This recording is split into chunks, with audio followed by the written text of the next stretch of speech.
नमस्कार, बहुत स्वागत है परिवर्तन साहित्यिक मंच के इस पटल पे आपका आज फिर से एक नई किताब के साथ। किताबों की दुनिया में आज की किताब का जो ज़िक्र होगा, उसके बारे में मैं क्या कहूँ, क्योंकि ये तेज प्रताप जी की ही एक शानदार प्रस्तुति है कि वो स्वयं में एक लेखक हैं, कवि हैं और शायर भी हैं, व्यंग्यकार भी हैं। तो उनको हम अनेकानेक उनके रूपों से हम रूबरू होते हैं उनकी किताबों के माध्यम से। और आज की किताब जो हम लेकर आए हैं, उसके लेखक श्री तेज प्रताप नारायण जी ही हैं। और ये दरअसल किताब नहीं है, ये उनका एक अनोखा प्रयोग है, उनका एक नया टैलेंट है जो हम देख सकते हैं कि वो कितने मल्टी टैलेंटेड एक लेखक हैं, एक रचनाकार हैं। खामोशी टूटने को है आज की हमारी कविता है, माफ़ी चाहती हूँ, आज की हमारी किताब है। और ये खामोशी किस किस खूबसूरती के साथ टूटी है, इसके लिए जो हम चर्चा करेंगे। और आज के हमारे अतिथि जो वक्ता हैं, उनमें आप देख रहे होंगे मेरे स्क्रीन पर, हमारे इस स्क्रीन पर, कि एक शायर की किताब पे एक खूबसूरत, जिसे कहना चाहिए कि एक विश्लेषण जिसने करने के लिए जो यहाँ पर हमारे साथ उपस्थित हैं, वो स्वयं में एक मिसाल हैं। उर्दू के सूफी स्कॉलर हैं जिनका कोई जोड़ नहीं है, जिनका कोई तोड़ नहीं है। और आप स्वयं में एक ऐसी शख्सियत हैं जो अपने आप में एक क्या कहना चाहिए, जिसे एक ज्ञान का भंडार लेकर चलते हैं। तो जनाब सैयद ज़िया अलवी साहब का बहुत-बहुत स्वागत करती हूँ। आपका यहाँ पर इस मंच पे पुनः एक बार स्वागत है। आप जब भी आते हैं, अपने साथ एक नई ऊर्जा लेके आते हैं कि दर्शकों के साथ-साथ हम सब में एक नई ऊर्जा का संचार होता है कि आज हमें क्या नया सीखने को मिलेगा।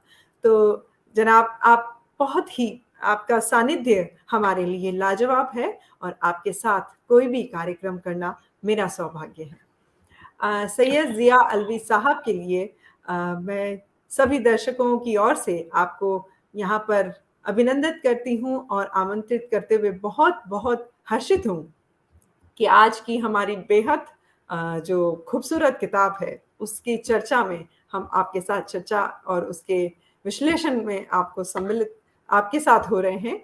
और आपका पुनः एक बार स्वागत करते हुए इस कार्यक्रम में सभी दर्शकों की ओर से आपको बहुत प्रणाम करती हूँ। बहुत स्वागत है सर आपका इस कार्यक्रम में। बहुत बहुत शुक्रिया भारती परवीन साहिबा। जी। आपने बहुत अच्छे और बहुत ही उन अल्फाज के साथ मेरा तारुफ पेश किया जिसको हम डिजर्व भी नहीं करते हैं। ये नहीं आपकी सर। मोहब्बत, आपकी इनायत है। और बहरहाल मैं परिवर्तन साहित्य मंच में आज से नई मुद्दतों से जुड़ा हुआ हूँ। और आज का जो हमारा टॉपिक है, जिस किताब का हम जिक्र कर रहे हैं, और उस किताब में के साथ साथ हम उस साहिबे किताब का भी जिक्र पहले सबसे करना चाहते हैं जिसकी ये किताब है, जी, जी। यानी तेज प्रताप नारायण जी।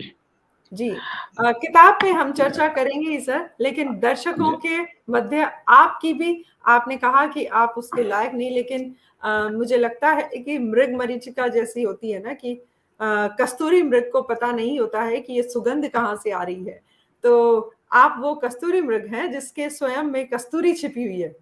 उसकी महक हम सब पता कर पा रहे हैं। शायद आप उस चीज़ का भान नहीं ले पा रहे हैं कि आप क्या हैं। मैं छोटा-सा परिचय दर्शकों के मध्य आपका रखना भी चाहूँगी। जी, आप कुछ कह रहे हैं? जी।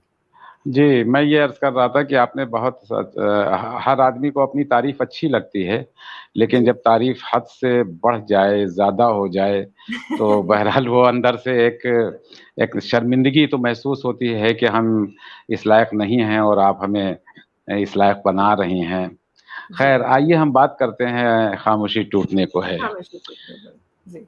ये लफ्ज़ अपने अंदर अगर देखा जाए तो खुद ही एक मिसरा है और इसमें बड़ी डेप्थ है। जी। खामोशी टूटने को है। यानी एक एहसास होता है जो हर इंसान के दिल में होता है, लेकिन उस एहसास को बयान करने के लिए जब अल्फाज को जमा किया जाता है और अल्फाज जब कागज पर बिखेरे जाते हैं, तो वो कभी वो नस्र के रूप में, कभी नज्म के रूप में, यानी कभी गद्य के रूप में, कभी पद्य के रूप में हुँ, कागज पर बिखरने लगते हैं।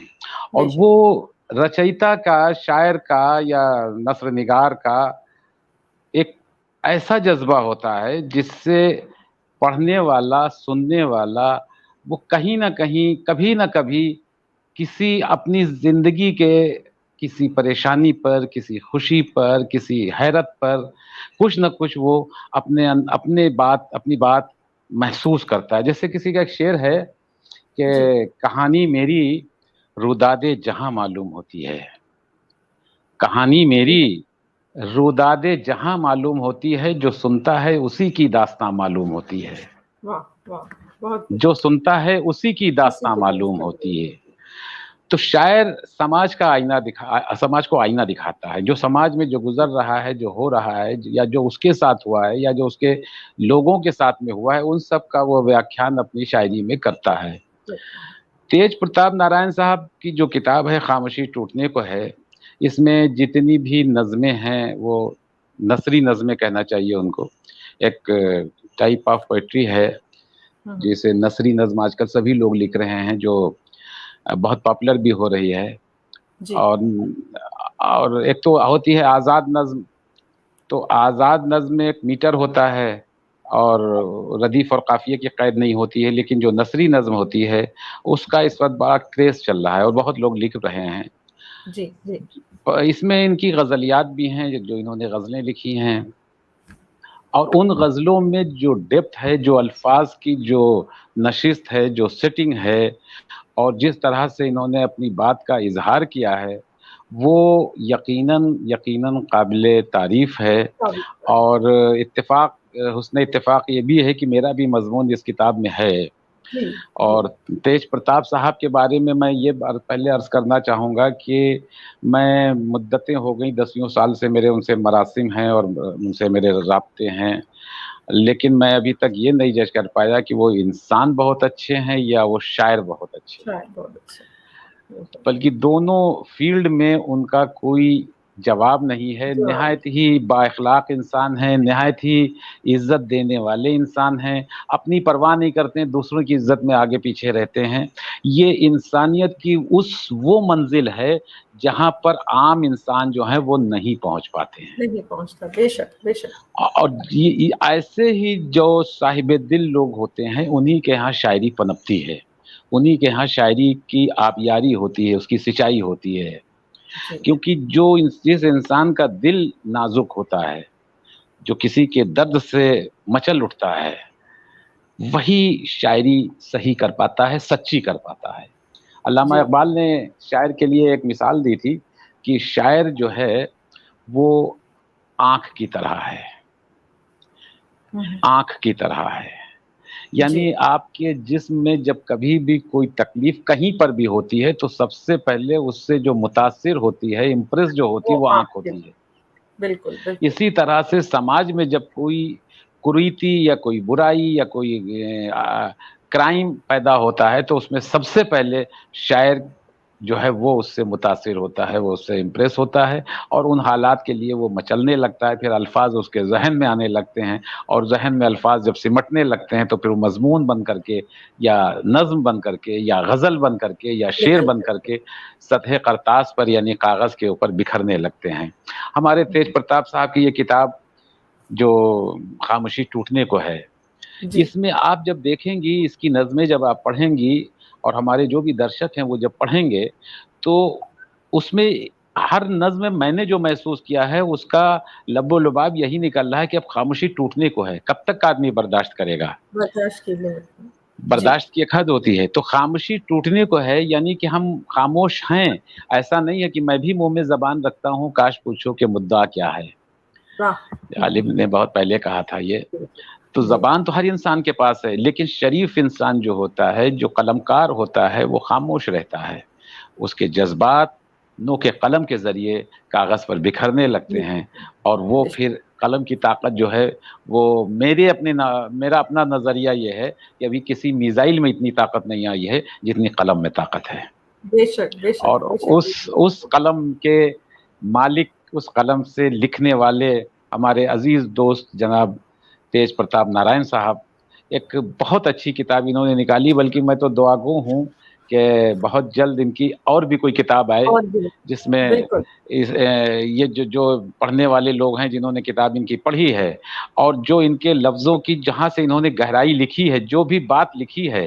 देखिए होता क्या है, हम लोग जो पढ़ते हैं तो आज के दौर में तो खैर पढ़ने का टाइम ही किसी को नहीं है, रीडर्स का जमाना चला गया है। जी। फैक्ट ये है, जैसे बशीर बद्र ने कहा था कि 1000 सफ़ों का दीवान कौन पढ़ता है, वाह 1000 सफ़ों का दीवान कौन पढ़ता है, बशीर बद्र कोई इंतखाब दे जाओ, क्या बात है, कोई क्या बात सिलेक्शन दे जाओ, 1000 है। सफ़ों का दीवान कौन पढ़ता है। और फिर आज की इस मादियत के दुनिया में जहां पर इंसान खुद से नहीं मिलना चाह रहा है, दूसरों की तो बात छोड़िए, उसको अपने से मिलने की फुर्सत नहीं है। जी आपके दिल्ली ही का एक शायर, बहुत बड़ा शायर हुआ है, अमीर आगा कजलबाश, वो अच्छा कहता है जी। कि जुनू की सिलसिला जुम्बानियों में, खिरद मसरूफ है नादानियों में। अक्ल जो है वो नादानी करने में मसरूफ है। जी जी, आजकल तकनीकी नादानियां हो गई हैं। हाँ, जुनू की सिलसिला जुम्बानियों में, खिरद मसरूफ है नादानियों में, किसी दिन मुझको मेरे रूबरू ला,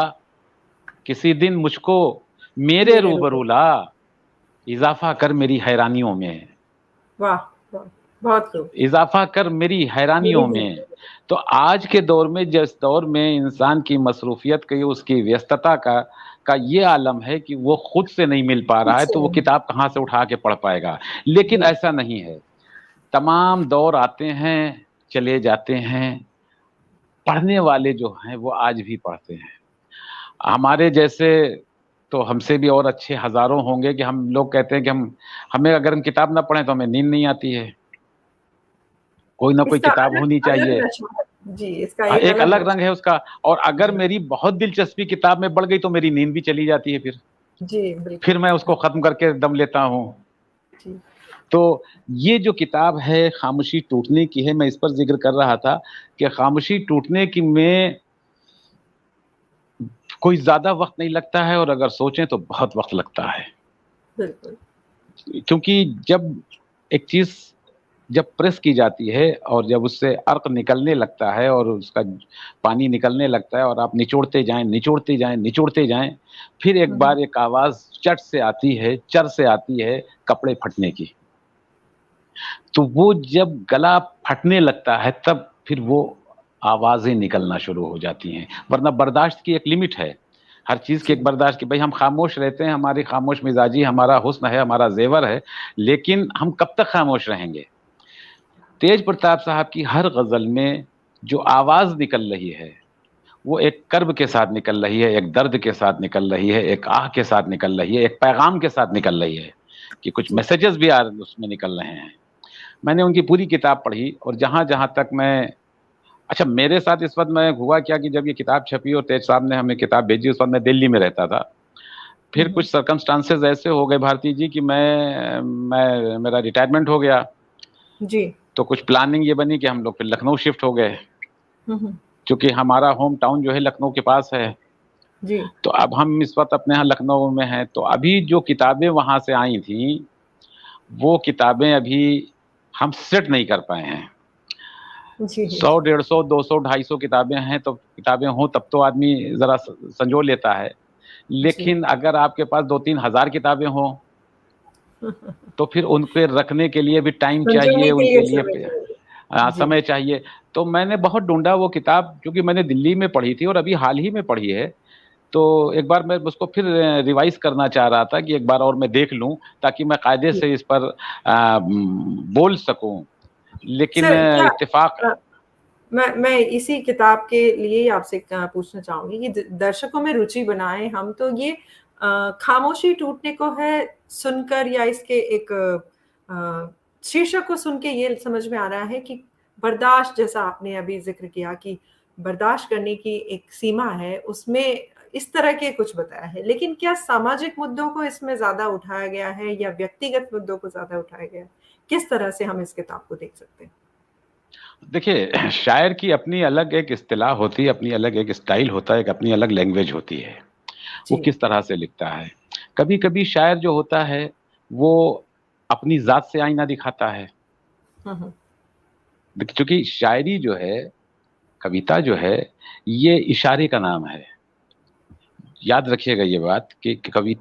कविता में, ग़ज़ल में, ख़ास तौर से ग़ज़ल में, जितने आप इशारे से बात कर दें, वो शेर आपका बहुत बुलंद होता है। जो बात आप डायरेक्ट कह देती हैं, या कहें वो कोई असल भी में। शायर, वो उसकी अहमियत नहीं रह जाती है फिर।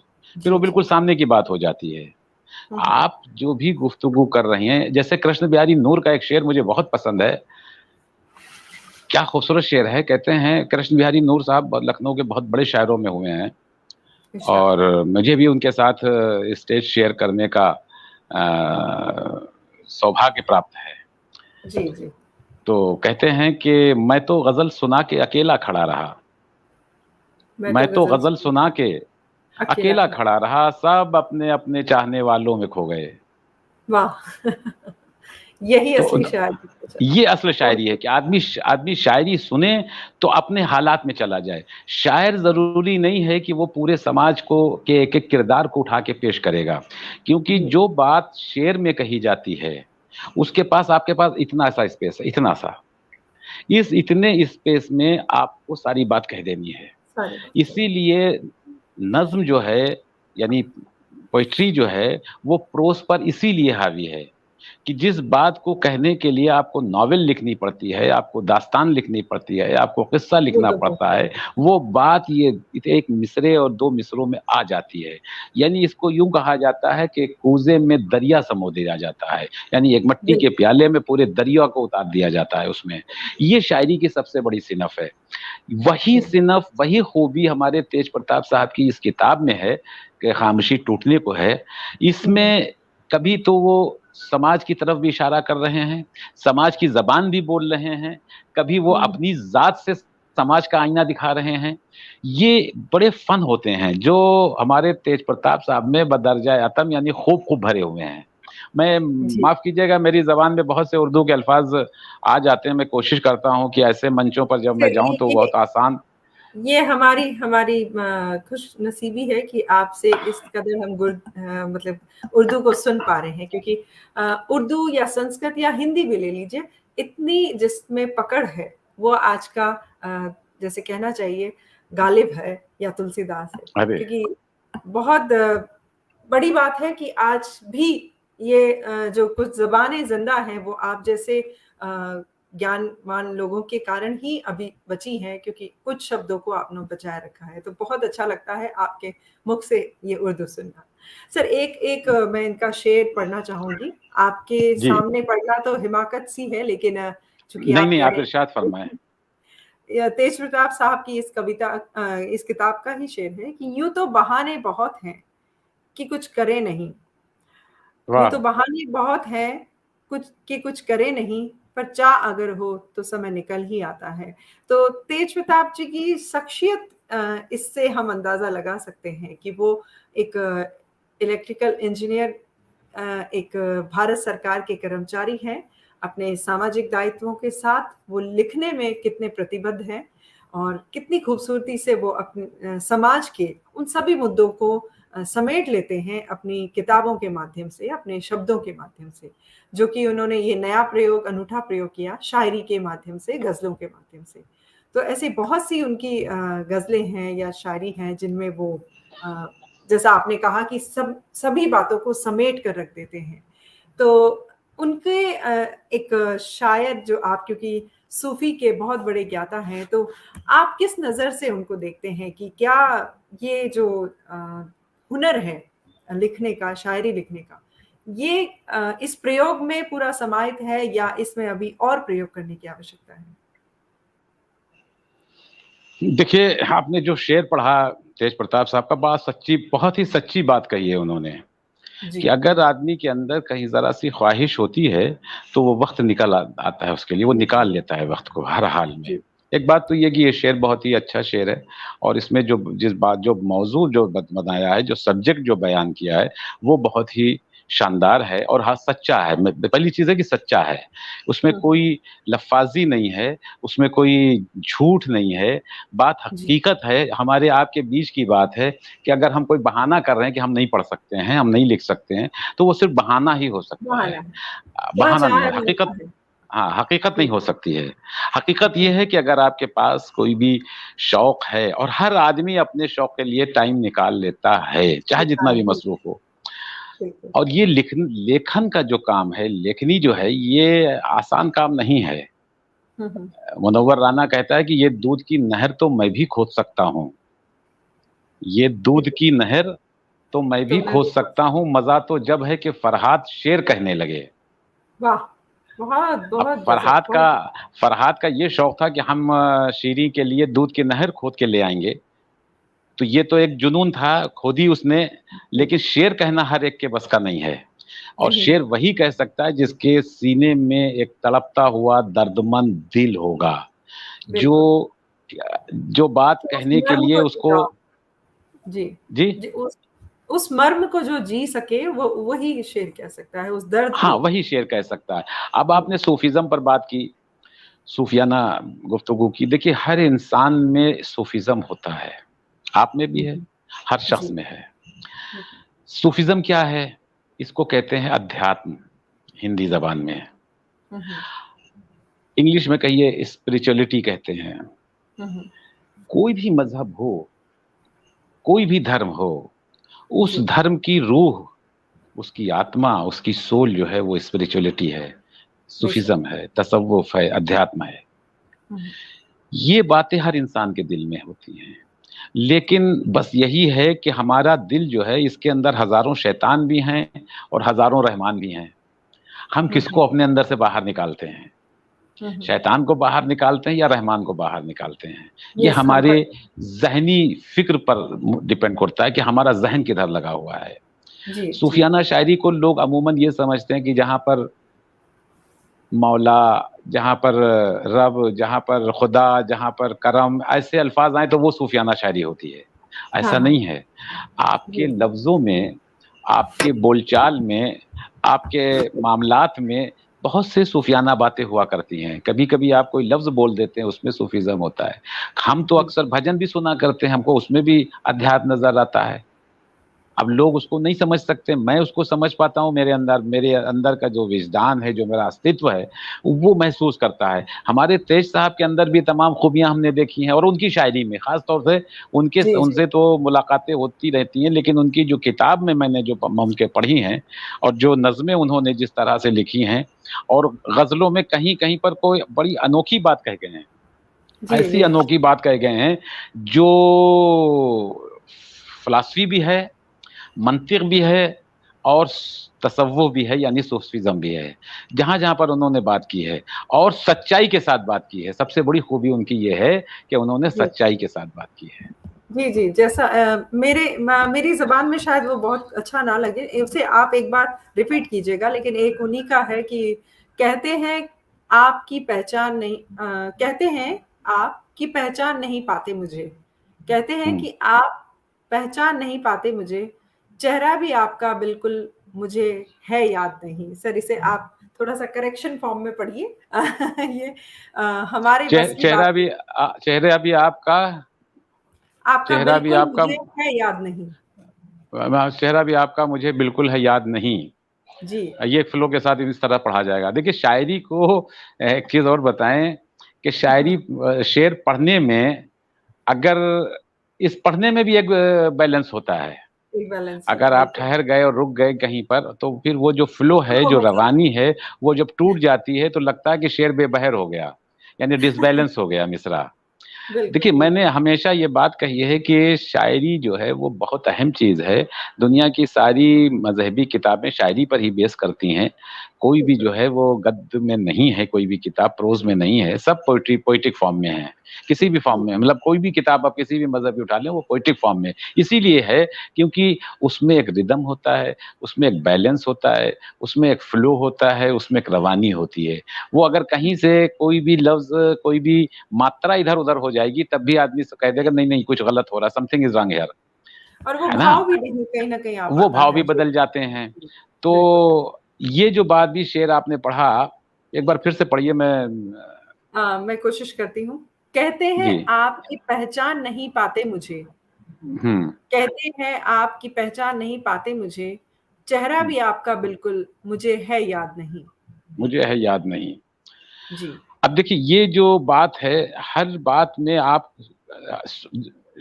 एक चीज और मेरा एक ऑब्जर्वेशन है जी। कि मेरी नजर में, मेरा नजरिया, जाती नजरिया ये है, पर्सनल राय मेरी ये है कि शेर कहना आसान है, शेर का समझना मुश्किल है।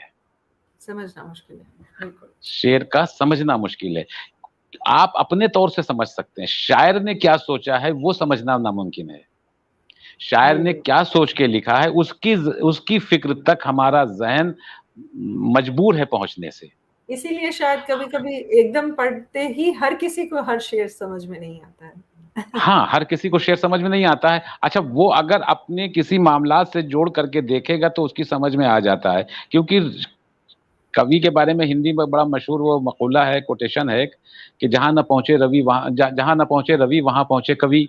तो बिल्कुल, रवि से बुलंद, ऊंची उसकी फिक्र की परवाज होती है। बिल्कुल, बिल्कुल। उसके जैसे इकबाल ने कहा है कि सितारों से आगे जहां और भी हैं, अभी इश्क और भी। के इम्तिहान और भी हैं। अब सितारों से आगे की जो दुनिया है वो सिर्फ शायर ही महसूस कर सकता है, उसकी उसका ही जहन वहां तक जा सकता है कि सितारों से आगे, यानी जो असंख्य हमारे आसमान पर बिखरे हुए हैं और हुँ, जिनको कुदरत ने एक बैलेंस में बांध रखा है सबको, जो अपने हुँ, हुँ। टाइम पर सब गर्दिश कर रहे हैं, और जी, कितने बड़े हैं। पढ़ा है, सुना है आपने भी कि साहब वो जी, जमीन से कई हजार गुना बड़े हैं, सही वो है, चमकते हैं, अब उनके आगे भी दुनिया है। ये बिल्कुल, जहन पहुंचना ये सिर्फ एक कवि का हो सकता है, एक शायर का हो बिल्कुल। सकता है, और जिसकी अच्छी खासी अक्कासी इनकी किताब खामोशी टूटने को है, इसमें आपको नजर आएगी अगर आप थोड़ा सा जहन लगाकर, समझकर, सोचकर अगर इसे आप किताब पढ़ेंगे या इनके अशार सुनेंगे। कुल मिला बहुत के किताब बहुत अच्छी है, और मेरी एक ख्वाहिश है, तेज प्रताप साहब अभी तक ऑनलाइन नहीं हो पाए, वरना मैं उनको मशवरा देता कि आप अपनी दूसरी किताब की भी तैयारी कीजिए। क्योंकि हमारी धरोहर जो होगी, जो हम अपनी आने वाली पुश्तों के लिए अगर कुछ छोड़ करके जाएंगे, आसा लोग छोड़ के चले जाते हैं तो औलाद संभाल नहीं पाती है। अगर आपने कोई सरमाया छोड़ दिया है जी, अपनी औलाद के लिए। इस बात पे हिंदी में कहावत है ना कि पूत कपूत तो का धन संचय, पूत सपूत तो हाँ, का धन संचय। तो अगर का धन सपूत भी संचय। है तो हाँ, वही बात है, बिल्कुल। लेकिन इसके इनको पाने के लिए ज़रूरी है, किताबें लिखना जी। ज़रूरी है। हाँ, नहीं, किताबें जो हैं ये हमारे आने वाली पीढ़ियों के लिए एक धरोहर होती हैं, एक रिकॉर्ड होता है। ज़रूरी नहीं है कि हमारी औलाद शेर कहने लगे, हमारी औलाद बेशक, भी शायर हो जाए, ऐसा नहीं, ये कोई मौरूसी चीज़ नहीं है, ये कोई विरासत वाली चीज़ नहीं है। लेकिन बिल्कुल। हाँ, अगर कभी कोई हमारी जनरेशन में, कोई हमारी पुश्त में किसी को कोई ख़्याल आएगा तो उसको ये ज़रूर याद होगा कि मेरे दादा, परदादा, नगरदादा, सगरदादा रहे होंगे, है ना? बिल्कुल, और उसके बाद फिर जब किताब जब पढ़ने वाले पहुँचते हैं, और जब आपकी किताब लाइब्रेरी के थ्रू होती हुई और जब यूनिवर्सिटीज़ के उसमें पाठ्यक्रम में, सिलेबस में बिल्कुल। पहुँच जाती है, तब फिर लोग रिसर्च भी करने लगते हैं। ये एक बेशक, लिटरेचर का, एक अदब का, साहित्य का एक सरमाया होता है, हम जो लिखते हैं। ऐसा नहीं है कि हम लोग खाली हवा में तीर चला रहे हैं। और शायर तो वो होते, पहले के जो शायर होते थे उनको ज़िंदगी में कोई नहीं पूछता था। किसी ने पूछा ही नहीं कि गालिब कहाँ हो?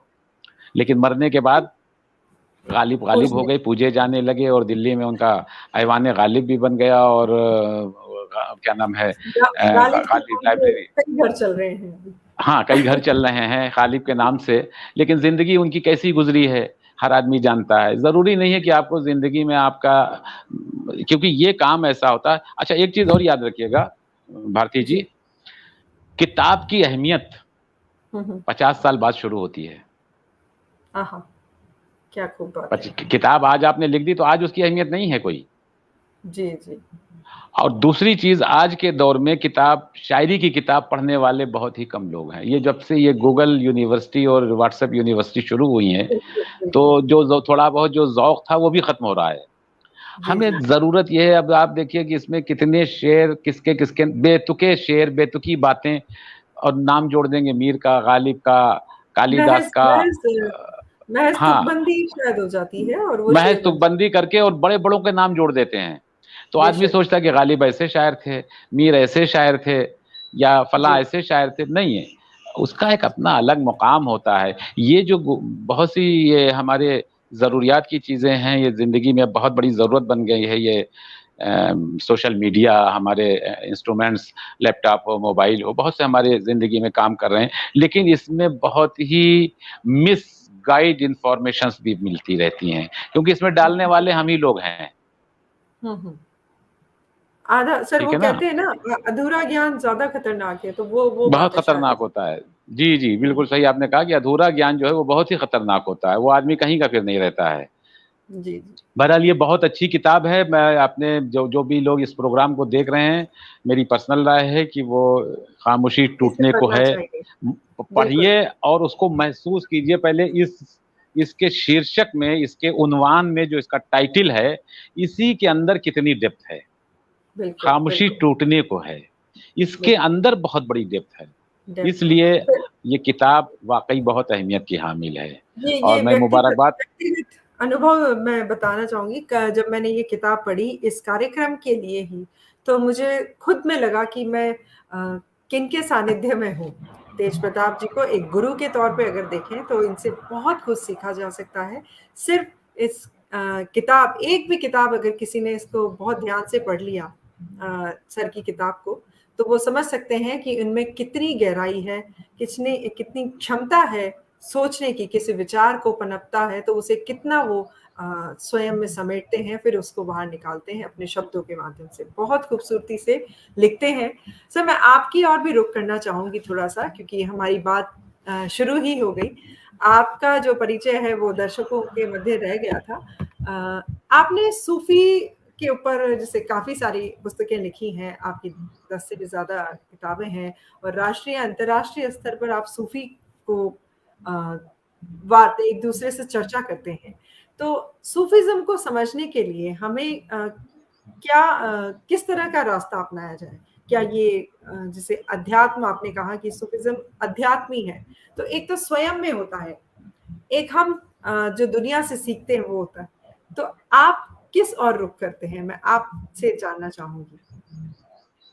इसमें सबसे पहले जो जी। रास्ता इंसानियत का है, हुँ, जो हुँ। रास्ता मानवता का है, हुँ, हुँ। जो मोहब्बत का रास्ता है, जो मज़हब को एक तरफ करके जो रास्ता है, जी। वो रास्ता अध्यात्म का रास्ता है। उसमें आप हर जिस इंसान को हर जानदार से मोहब्बत है, हाँ, हाँ। क्योंकि कुदरत ने कोई भी एक ज़र्रा, एक पार्टिकल, एक कण हुँ, इस हुँ। कायनात में बिला वजह नहीं बनाया है। वो पूरी सपना है कायनात तो। में कहीं न कहीं उसका एक घटक है। हुँ, हुँ। इसलिए हर एक चीज़ की कद्र करना और उससे मोहब्बत करना, उसकी तकलीफ़ को दूर करने के लिए आगे बढ़ना, इंसानियत का जो मज़हब है वही अध्यात्म है। जी। क्योंकि कुदरत के साथ में, अगर खुदा के साथ में, ईश्वर के साथ में आपने कोई नाफ़रमानी कर दी तो वो माफ़ भी कर देगा। हुँ, हुँ। लेकिन अगर उसके इंसानियत क्रिएशन के साथ में आपने कोई नाइंसाफ़ी कर दी, तो फिर वो नहीं बख्शने का। क्योंकि वो उसकी बनाई हुई चीज़ है और उसने जो कुछ बनाया है वो उससे बहुत मोहब्बत करता है। हम सबसे पहले देखिए, ये जो हमारा मुल्क है जिसमें हम रहते हैं, इसमें ये तो अध्यात्म का एक सेंट्रल पॉइंट रहा है, हमेशा से मरकज़ हुँ, रहा है। हुँ, हुँ। उसके बाद में फिर जो बाहर के लोग आना शुरू हुए, सबसे पहले करना चाहिए कि आर्यंस के बाद में अगर कोई आए तो मुसलमान आए, तो ये भी, इनमें भी दो ग्रुप आए, एक तो रजवाड़े आए और एक सूफी आए।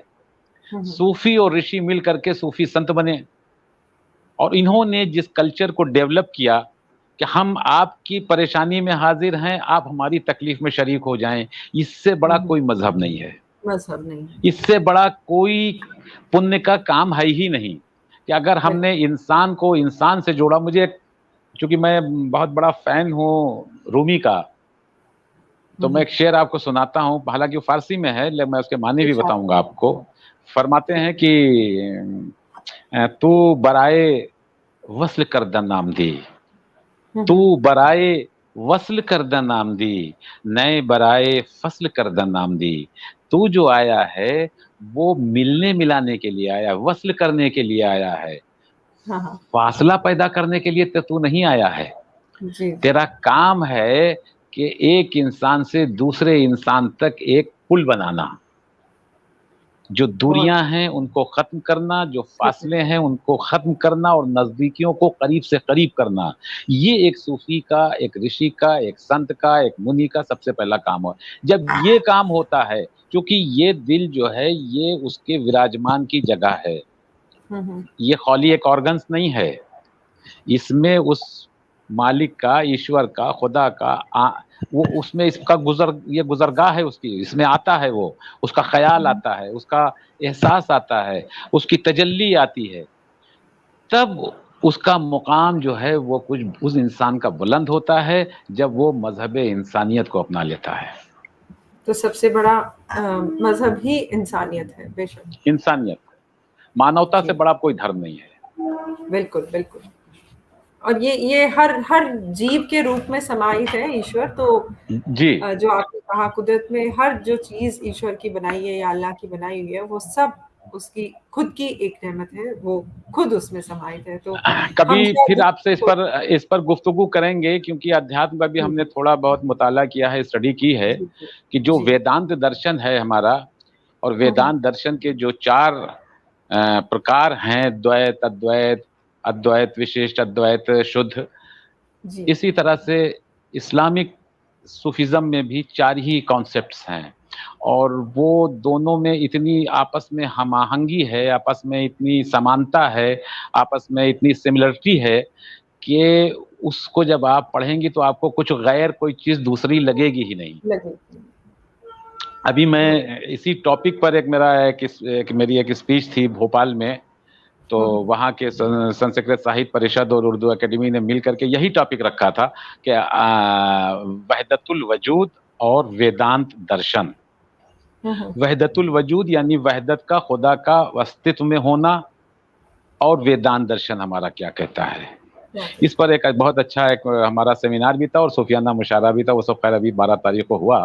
तो ये टॉपिक्स ही ऐसे हैं कि अब इस टॉपिक के लोग कम मिल रहे हैं, और जो लोग हैं वो इतने खो चुके हैं कि वो बताने से भी कुछ उनको अपना ही होश नहीं कि वो बता सकें, क्योंकि वो खो जाते हैं फिर। बिल्कुल सर, आपका तो क्या ही कहना।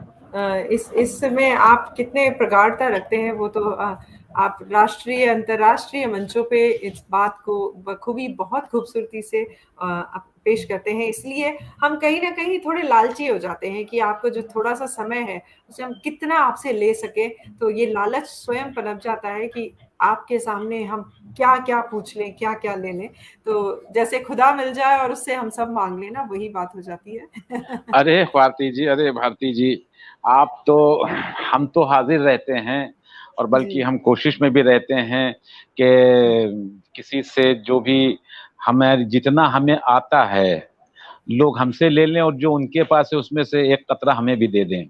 क्योंकि हम भी ज्ञान के, इल्म के तलबगार हैं, और इसके लिए हमें जहां पर भी कोई चीज मिल जाए किसी से, देखिए आप, ऐसा नहीं कि आपके अंदर कोई इल्म नहीं है, आपके अंदर ज्ञान नहीं है, हर इंसान में को कुदरत ने कुछ न कुछ अता जरूर किया है, हर इंसान को, और वो आपके अंदर भी है और हमारे अंदर भी है और दुनिया के हर बशर के अंदर है, हर जीव के अंदर है। तो आप जब भी कहें मैं हाजिर हूँ, और आप तो मैंने तो आपको कई बार मोटिवेट भी किया होगा, आपको याद होगा। ये जी। ये उसमें मेरी ही कथा है। नहीं, नहीं, आपकी मसरूफियत है।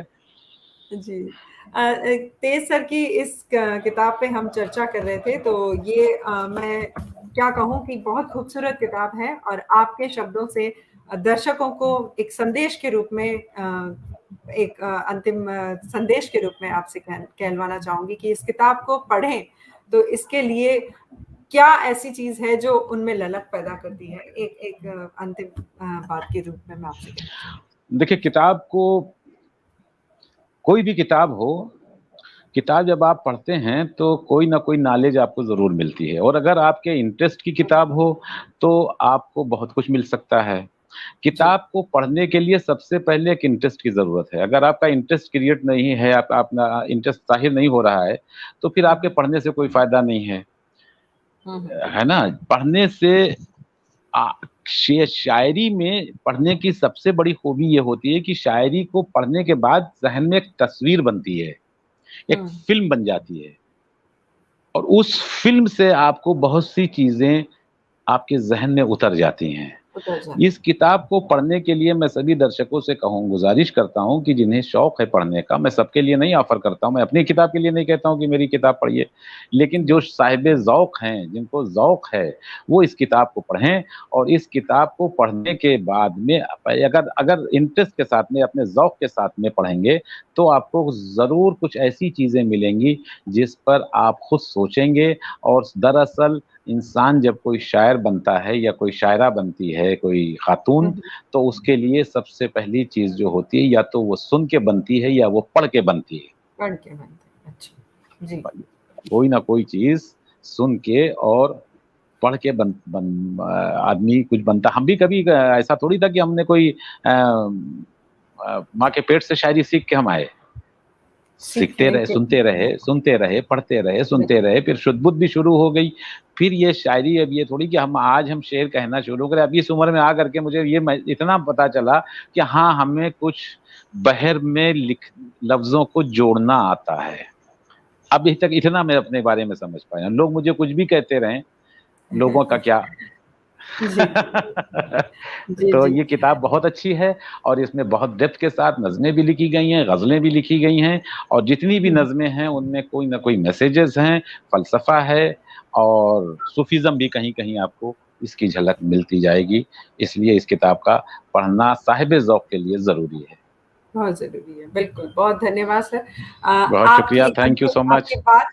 आपकी बात पे कहना चाहूँगी कि आपने कहा कि हम कुछ नहीं है, इन आईनों को उठाकर कमरों से बाहर फेंक दो।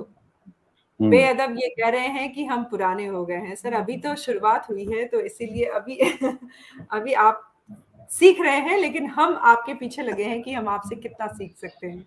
तो ये जी, हम कुछ हाज़िर कहना रहेंगे, आपके आपके इस जुमले पर हम भी मुंतज़िर रहेंगे। बिल्कुल, बिल्कुल, कहिए सर। ठीक है। ठीक है सर, बहुत-बहुत ओके, शुक्रिया आप इस कार्यक्रम को एक बहुत खूबसूरत मोड़ देने के लिए, एक आयाम देने के लिए, क्योंकि ये किताब के लिए आप जैसी शख्सियत का होना बहुत ज़रूरी है, जो इस पे एक मोहर लगा देते हैं कि वाक़ई में खामोशी टूटने को है, और कितनी दृढ़ता से, कितनी प्रगाढ़ता से टूटने को है, तो बेशक इसे पढ़ना चाहिए। बहुत खूबसूरत, ज़रूर, धन्यवाद। बहुत जी।